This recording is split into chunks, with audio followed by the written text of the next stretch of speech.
Hello students, we will study about the chapter of social studies, that is civics, chapter number 3, the government means Sarkar. So let's start the new chapter. Since the time when the human began to lead a settled life, a need was felt to regulate the life of the people.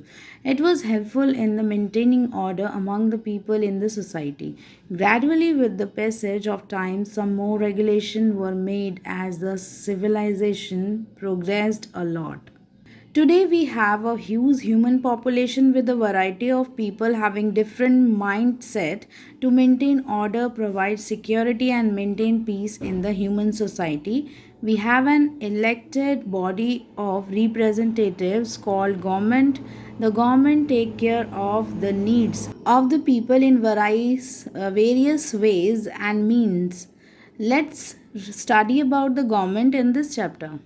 पहले के समय में जब human ने अपनी life को settle कर रहा था तो उनको काफ़ी ज़रूरतें महसूस हुई कि लाइफ को लोगों की लाइफ को रेगुलेट करना है, मेंटेन करना है, तो उसके लिए कुछ हेल्पफुल चीज़ों की ज़रूरत पड़ेगी, यानी कि कुछ ऑर्डर्स मेंटेन करने पड़ेंगे लोगों के लिए समाज में। तो आपने देखे कि यहाँ पर बहुत जो है रेगुलेशन बनाए गए ताकि जिससे नागरिक जो हैं वो प्रोग्रेस कर सके। आज यहाँ पर देखेंगे हम जो बहुत बड़ी जनसंख्या है और अलग अलग तरह के लोग जो हैं यहाँ पर रह रहे हैं और अलग तरीके से उन लोगों का माइंड सेट है, अलग अलग तरीके से वो अपने आप को मेंटेन करते हैं। तो हमारी जो समाज में उनको सुरक्षा प्रदान की जाती है और समाज में शांति व्यवस्था बनी रहे, तो ये भी कोशिश की जाती है। तो इसके लिए क्या है, प्रतिनिधियों को चुना गया है गवर्नमेंट के द्वारा, जिन्हें हम रिप्रेजेंटेटिव्स कहते हैं। तो वो प्रतिनिधि जो हैं उनके लिए गवर्नमेंट से जो भी मांग होती है लोगों की वो पूरी करवाते हैं, उनके लिए जो भी चीज़ें ज़रूरी होती है वो उनको प्रोवाइड करवाते हैं। तो इस चैप्टर में हम यही पढ़ेंगे गवर्नमेंट के बारे में। तो let's start. What is a government, यानी गवर्नमेंट क्या है।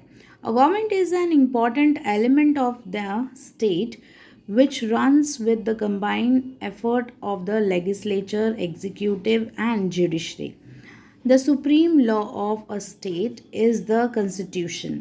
The legislature frames rules, regulations, and policies. The executive implements all these rules and regulations, while the judiciary administers justice according to rules enacted by the legislature and sometimes declares a certain rules as unconstitutional or holds the authority to condemn the acts of the executive.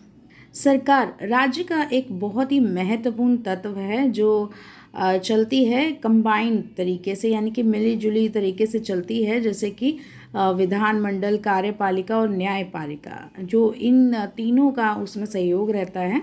तो हम जो supreme laws बनाए जाते हैं राज्य में, constitution यानी हमारे संविधान में, ठीक है। तो लेजिस्लेचर यानी कि विधानसभा जो होता है वो जो भी रूल्स यानी कि कानून, नीति, नियम जो भी बनाता है उसको फ्रेम किया जाता है, और कार्यपालिका उन बनाए गए नियमों को लागू करती है। वहीं जो न्यायपालिका है वो प्रशासक होती है न्याय की, तो वो बनाए गए रूल्स का न्याय से पालन हो रहा है, यानी कि न्याय तरीके से देखती है, ठीक है, जो विधानमंडल के द्वारा बनाए गए नियम होते हैं उनको। तो कई बार क्या है कि अचानक से कुछ नियम लागू करने पड़ते हैं, नियम डिक्लेयर करने पड़ते हैं, तो वो जो है असंवैधानिक तरीके से जो भी अधिकार हैं अपने पास होल्ड करके रखते हैं। तो ऐसे में जो कार्यपालिका है उसके कार्य की निंदा की जाती है। नीड फॉर अ गवर्नमेंट, यानी कि सरकार की ज़रूरत। Every nation needs some governing bodies which could take decisions and keep the administration moving. In modern times, the functions of the government have assumed a much wider scope. The broad functions of the government are to enact and enforce rules and regulation, to maintain law and order in the nation, to protect the life and property of the people. यानी कि हर एक राष्ट्र को ज़रूरत होती है सरकार की, जैसे कि कोई भी डिसीजन वगैरह लेना हो या प्रशासन को चलाना हो, तो उनके लिए क्या है, सरकार की ज़रूरत पड़ती है। तो आधुनिक समय में क्या होता है, जितने भी गवर्नमेंट के द्वारा यानी कि सरकार के द्वारा किए गए कार्य होते हैं तो उसको क्या है बहुत वाइडर स्कोप चाहिए होता है ब्रॉडली इन फंक्शंस को चलाने के लिए। तो ये कार्य हैं यानी कि जैसे रूल्स और रेगुलेशन जो भी लगाए जाते हैं तो वो कंप्लीट उनको पूरा करने के लिए हमारी ज़रूरतों के लिए ताकि हमारी ज़रूरतें पूरी हो सके तो इन रूल्स रेगुलेशन की ज़रूरत होती है। एंड मेंटेन रहें, लॉ एंड ऑर्डर जो है राष्ट्र में मेंटेन रहे, इसके लिए सरकार की ज़रूरत होती है। और हमारी लाइफ और प्रॉपर्टी की, लोगों की प्रॉपर्टी और लाइफ की सुरक्षा होती रहे, इसके लिए भी सरकार की ज़रूरत होती है।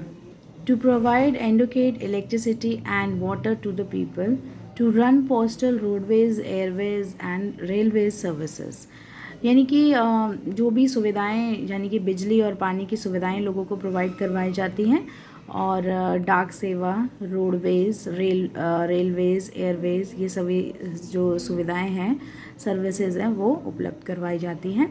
To control a market price को कंट्रोल किया जाता है। To remove poverty, unemployment, inequality and discrimination, और राष्ट्र से गरीबी, बेरोज़गारी, असमानता और भेदभाव को हटाया जाता है।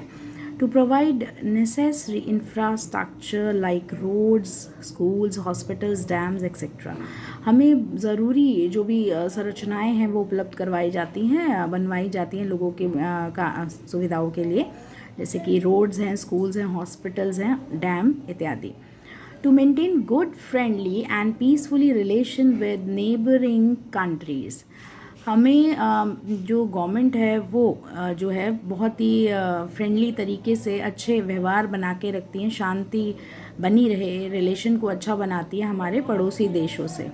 To provide relief and aid to the people in case of famine, drought, earthquake, cyclone और अदर नेचुरल कलामिटीज़, यानी कि वो हमें राहत दिलाती है या लोगों को जो है इलाज भी प्रोवाइड करवाती हैं यदि जैसे देश में सूखा पड़ जाता है या फिर बाढ़ आ जाती है या भूकंप आ जाता है या साइक्लोन या फिर अलग तरीके की कोई प्राकृतिक आपदाएं आ जाती है, तो ऐसी स्थिति में वो हमें सुविधाएं उपलब्ध करवाती हैं। The basic facilities provided by the government for common people are called civic amenities. They include water supply, roads, bridges, railways, roadways, etc. तो ये बेसिक फैसिलिटीज़ होती है, सुविधाएं होती हैं जो प्रोवाइड करवाई जाती है हमें सरकार के द्वारा साधारण लोगों को, जिसे नागरिक सुविधाएं कहा जाता है। और इसमें शामिल होती हैं पानी की सप्लाई, रोड्स, पुल, रेलवे और रोडवेज इत्यादि। नेक्स्ट है डिसीजन मेकिंग एंड पार्टिसिपेशन, यानी कि निर्णय लेना और उसमें भागीदारी करना। Framing laws is the main function of the government. People in democratic countries like India participate in making laws through their elected representatives. Participation of citizens in the decision making process of the government is the foundation of any democratic country. यानी कि जो भी law frame किया जाता है ये इसका main function होता है गवर्नमेंट का। और जो लोग होते हैं हमारे लोकतांत्रिक देश में जैसे कि भारत में, तो वो क्या है, कानून जब बनते हैं तो उसमें हिस्सा लेते हैं किसके ज़रिए, जो प्रतिनिधि, चुना हुआ प्रतिनिधि होता है उसके ज़रिए। तो ये जो भागीदारी होती है नागरिकों की डिसीजन मेकिंग में, ये प्रोसेस गवर्नमेंट के द्वारा होता है। गवर्नमेंट इसकी संस्था यानी कि जो स्थापना करती है हमारी लोकतांत्रिक कंट्री में। Before making any policies, the government organized debate in the legislature. The views of majority representatives become the collective decision and is accepted by all. Participation of people is very important factor for the smooth running of a democratic government. यानी कानून, कोई भी policies बनने से पहले जो government है वो एक डिबेट ऑर्गेनाइज करती है विधानमंडल में और देखती है कि कितने मेजॉरिटी है प्रतिनिधियों की जो इस डिसीजन को कलेक्ट करती हैं या एक्सेप्ट करते हैं। और ये भागीदारी जो लोगों की है वो बहुत ही इम्पॉर्टेंट होती है हमारे लोकतांत्रिक देश को चलाने के लिए। वेरियस लेवल्स ऑफ गवर्नमेंट, यानी कि कई स्तर हैं सरकार के कई स्तर के बारे में बताया गया है। National level, state level and local self government are the three different levels और tiers of government. All the important decisions concerning the whole country are taken by the central government at the national level.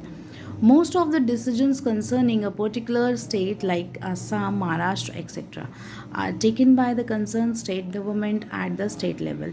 Similarly, most of the decisions concerning a city or town or village are taken by the local government. राष्ट्रीय स्तर, राज्य स्तर और स्थानीय जो government है, सरकार है, वो इसके डिफरेंट स्तर हैं, ठीक है, हमारी गवर्नमेंट के। तो जो गवर्नमेंट है वो बहुत ही महत्वपूर्ण जब कोई भी डिसीजन लेती है हमारी पूरी कंट्री के लिए, देश के लिए, तो वो सेंट्रल गवर्नमेंट जो है नेशनल लेवल पर लेती है, सेंट्रल गवर्नमेंट नेशनल लेवल पर लेती है। एंड बहुत सारे डिसीजन ऐसे होते हैं जो पर्टिकुलर कई राज्य के लिए लिए जाते हैं, जैसे कि असम और महाराष्ट्र इत्यादि। तो ये जो ध्यान है वो दिया जाता है, जो राज्य सरकार होती हैं तो वो इनको लेती हैं राज्य स्तर पर। अब कई बार क्या होता है, जो भी डिसीजन लिए जाते हैं वो सिटीज़ और टाउन के लिए लिए जाते हैं, जो कि स्थानीय सरकार के द्वारा लिए जाते हैं। In this way, the government works in coordination among themselves. All these government there draw their power and functions from the constitution. They work in their definite sphere of influence to avoid any clash or confusion. The central government wields most of the powers required to run such a vast country like India. अब यहाँ पर क्या होता है, इसी तरीके से जो सरकार होती है वो बहुत ही सहयोगी तरीके से कार्य करती है, और सरकार जो है अपनी शक्तियाँ और कार्य जो है वो संविधान से कैरी करती है, ड्रॉ करती है। तो वो कार्य करती है उसमें, और उसे काफ़ी वो प्रभावित होती है, उसे अवॉइड जो कोई भी कन्फ्यूजन या अवॉइड का कुछ भी क्लैशिंग का इसमें संभावना नहीं रहती है। तो ये जो हमारी सेंट्रल यानी केंद्रीय सरकार होती है उसमें सारी शक्तियाँ जो होती हैं वो उसी से कंट्री को बहुत ही अच्छे तरीके से चलाती है। डिफरेंट फॉर्म्स ऑफ गवर्नमेंट यानी कि सरकार की अलग तरीके की फॉर्म्स, यानी डिफरेंट अलग अलग तरीके की फॉर्म्स होती हैं। फर्स्ट है मोनार्ची यानी राजतंत्र। In the ancient and medieval period of history, monarchy or kingship was the most common form of government, whereby a king or queen formed the government. Monarchical form of government was strengthened by a divine rights theory which considered kings to be the representatives of God on the earth.